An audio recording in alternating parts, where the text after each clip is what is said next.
नमस्कार, बहुत स्वागत है आप सभी का। आप देख रहे हैं इंडिया न्यूज, आपके साथ मैं हूं ममता तिवारी। वक्त हो चला है सवाल तो बनता है का।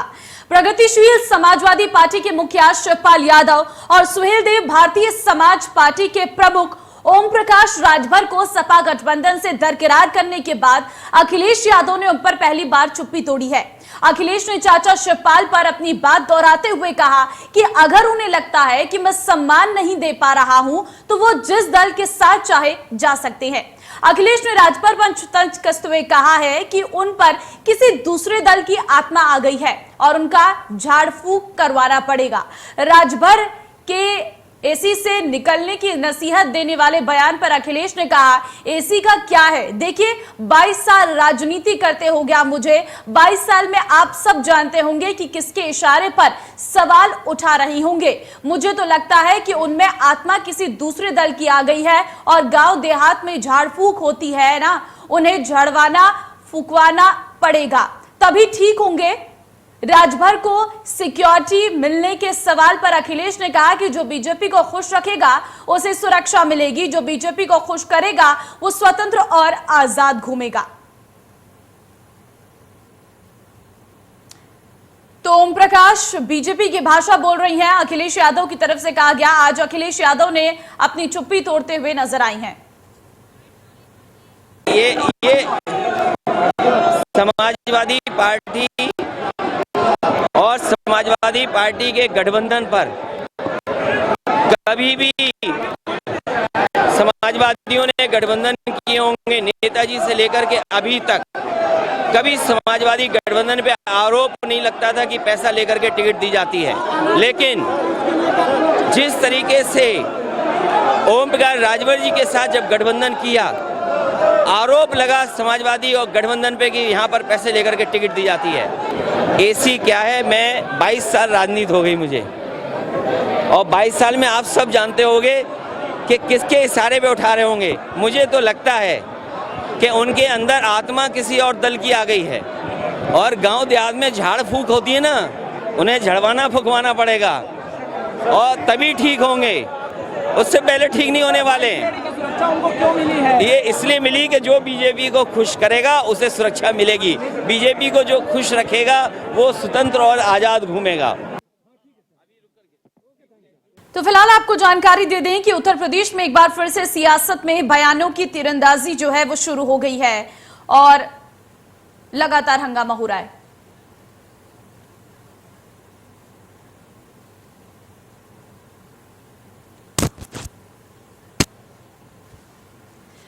तो दो खास मेहमान इस वक्त हमारे साथ जुड़ गए हैं, जिसमें तारिक खान प्रवक्ता सपा से हमारे साथ जुड़ गए हैं, साथ ही जैनेंद्र अर्कवंशी प्रवक्ता सुभाषपा से इस वक्त हमारे साथ जुड़ गई हैं। आप दोनों का बहुत धन्यवाद इस वक्त हमारे साथ जुड़ने के लिए।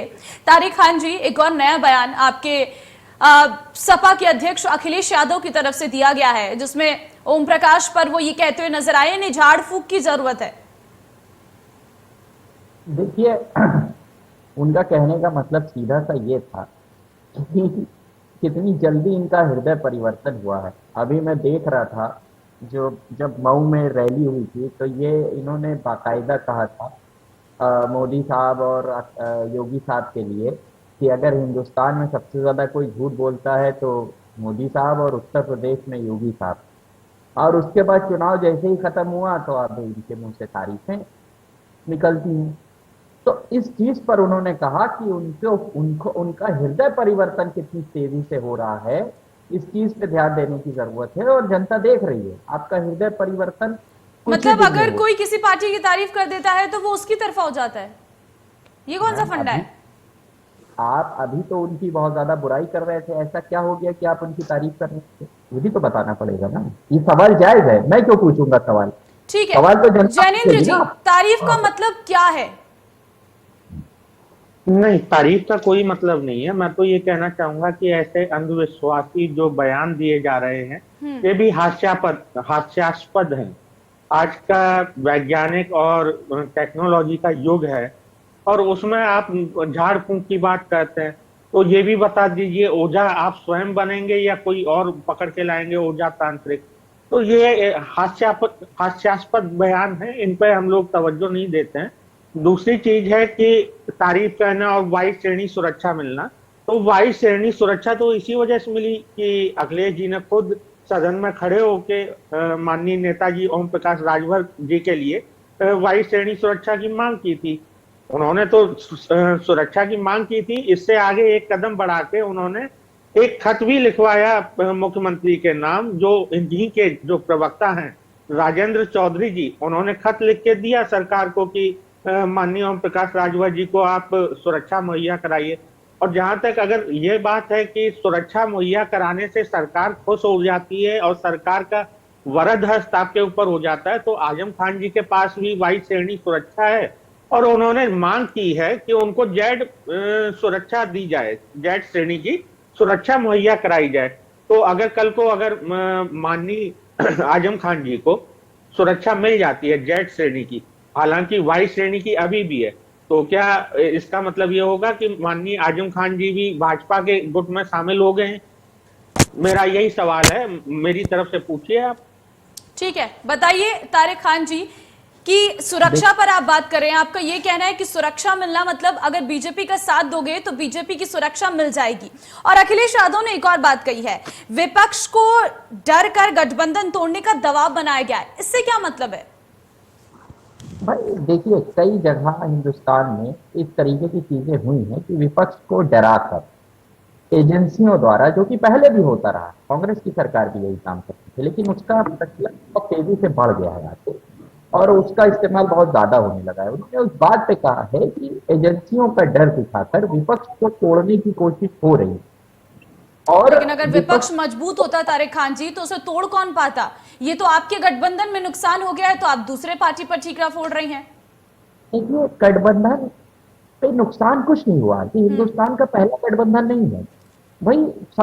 42 साल हो गया बीजेपी को, 50 के करीब गठबंधन तोड़ चुके हैं वो। हमारी 27 साल की पार्टी है, 6-7 गठबंधन हमने टूटे हैं हमसे। तो मैं गठबंधन होते रहते हैं और टूटते रहते हैं, ये कोई बड़ी बात नहीं है। आपको नहीं लगता है कि आप हमारे साथ आगे चल सकते हैं तो आप अलग हो जाइए, लेकिन कुछ सवाल उस पर जरूर उठेंगे। अचानक आपका हृदय परिवर्तन क्यों हुआ? योगी साहब की आपसे जो डिमांड थी पूरी हो गई, मोदी साहब से जो आपकी डिमांड थी पूरी हो गई, अमित शाह साहब से जब आप मिलने गए थे तो आपने ओबीसी वर्गीकरण का सवाल पूछा था, नहीं पूछा था? ये मेरा सवाल नहीं है। जो 6 विधायक आपके जीते हैं, जब वापस जाएंगे तो मैंडेट बीजेपी के खिलाफ मिला था, वो सवाल वहां पूछे जाएंगे। मैं कौन हूं? तो मेरे तो अपना संगठन है, हमारी अपनी पार्टी, हम अपना वोट करेंगे, जनता देगी तो ठीक है। वही जनता ने दोनों सीट जब केशव प्रसाद मौर्य को भी सीधी सीट हरा दी थी और गोरखपुर सीट भी हरा दी थी, मतलब मुख्यमंत्री की लोकसभा सीट हारे बीजेपी और उप मुख्यमंत्री की लोकसभा सीट हारे, तब तो नहीं समाजवादी पार्टी आ गई थी चिल्लाने के लिए कि अब हम उस हिंदुस्तान से बीजेपी खत्म हो गई? हमने नहीं कहा था। क्योंकि तभी योगी जी का स्टेटमेंट था कि जो बाई इलेक्शन होते हैं उसमें लोकल के मुद्दे हावी होते हैं, और ऐसा हो जाता है। हम भी कह रहे हैं ऐसा हो जाता है, हम हार जाते हैं बाई इलेक्शन, हम हार गए। बहुत से हिंदुस्तान में लोग हारे बाई इलेक्शन। नेहरू जी हार गए थे, वो उस टाइम में नेहरू जी की बहन लड़ी थी और वहां से जेपी साहब के खिलाफ वो हार गई थी, और वहां फूलपुर सीट से मिश्रा जी के खिलाफ। तो ये सब हिंदुस्तान में पहली बार नहीं हो रहा है जिसपे इतना बड़ा सवाल उठाया जा रहा है। हाँ ठीक है, आपका जवाब देंगे ज्ञानेंद्र जी, आपका जवाब देंगे। देखिए, मैं किसी पार्टी विशेष के लिए नहीं बोल रहा हूँ, लेकिन जो भी अन्य गठबंधन होते हैं, जिस पार्टी के बारे में तारिक भाई बात कर रहे हैं, उस पार्टी के गठबंधन आप शिवसेना से देख लीजिए 28-30 साल रहा, आप अकाली दल से देख लीजिए 24-25 साल रहा, और बाकी अभी के जो दल हैं वो 6-7 साल से चले आ रहे हैं गठबंधन, चाहे वो अपना दल से हो, चाहे वो निषाद पार्टी से हो या बाकी से। लेकिन मैं ये बताना चाहूंगा कि आपके गठबंधनों को क्या हो जाता है जब आप सपा के साथ करते हैं तो वो बसपा के साथ करते हैं तो 1 महीने में खत्म हो जाता है, कांग्रेस के साथ करते हैं 15 दिन में खत्म हो जाता है, अपना दल के साथ करते हैं 2.5 महीने में खत्म हो जाता है। हमारे साथ गठबंधन किया वो आपने 3 महीने में खत्म कर दिया चुनावों के बाद। तारिक खान जी का कहना है कि अगर हम किसी के साथ भी गठबंधन करते हैं तो वो बीजेपी के कारण टूट जाता है। रिजवान खान नेता बीजेपी से इस वक्त हमारे साथ जुड़ गए हैं, धन्यवाद सर हमारे साथ जुड़ने के लिए। रिजवान जी, इस वक्त आप थोड़ी देर में बैठे हैं, लेकिन तारिक खान जी का ये कहना था कि गठबंधन टूटने का कारण बीजेपी है, वो विपक्षी पार्टियों को एजेंसियों का डर दिखाती है, इसलिए गठबंधन टूट जाता है। देखिए, मेरा ये कहना है कि भारतीय जनता पार्टी के नाम से ही ये बात स्पष्ट हो जाती है कि ये भारत पूर्ण रूप से भारत की जनता की पार्टी है।